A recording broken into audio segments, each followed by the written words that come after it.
I'm excited to bring you rate news today, and I wanted to give a little background because there's a lot of confusion about what it means when the feds meet and reduce the interest rates. Hi, I'm Charlotte Harrill. I'm your host here at Recharging with Champions, and this is your daily jumpstart. These are ideas that you can use to share and do some marketing on your own social media.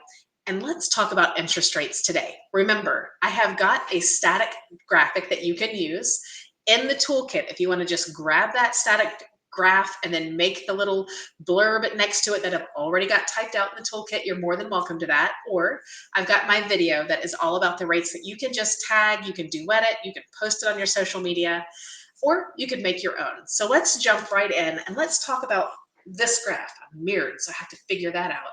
Let's talk about this graph right here and how the mortgage-backed securities react when they hear news of things like the interest rates should be dropping.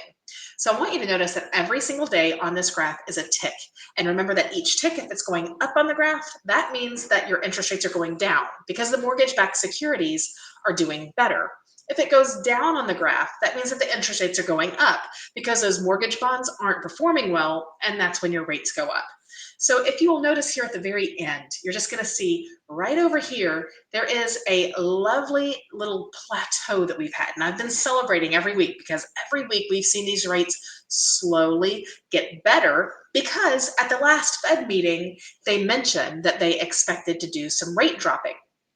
So because they did what they said and they didn't go back on their word, our rates are staying steady. We've already seen the drop. So these last couple of weeks, I've been celebrating all of these lovely rate drops. So we've been seeing that economy mirroring what the Fed expected for this meeting. Now, here's the really good news.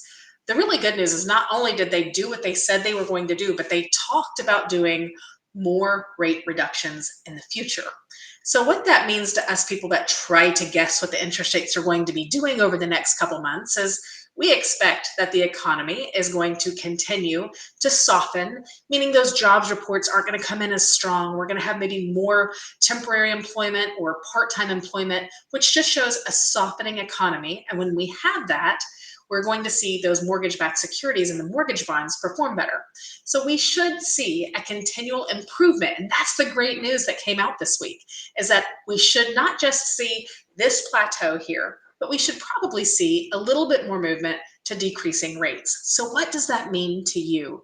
It means, one, if you were sitting on the fence and hadn't decided if you wanted to buy yet, because maybe the rates were in the sevens, maybe even the high sixes. Well, now we have seen almost 150-point shift in the last couple weeks. On top of that, we should see a little bit more. So it's a good time to go out, get some pricing, look at what that mortgage payment would look like, and it might motivate you to do some moving that maybe you wouldn't do when the rates were a little higher. It also means that if you've been sitting on the fence or maybe you've been looking and you were qualified for this much, because those rates are lowering, you can get approved for this much now with the same monthly payment. And then in a market where affordability is so tough, this is a really nice thing just to keep your little keep that little thumb on, make sure you understand what the market is doing so you know what your price range is. Competitive market, affordability is all the issue right now. So as those rates lower, your buyers should have a little more capacity. So go out and spread the good news. Not that interest rates dropped 0.5% when the Feds met. That's not what happened in the mortgage world. We already knew that should be happening, and thank goodness they did it so we didn't have a backlash.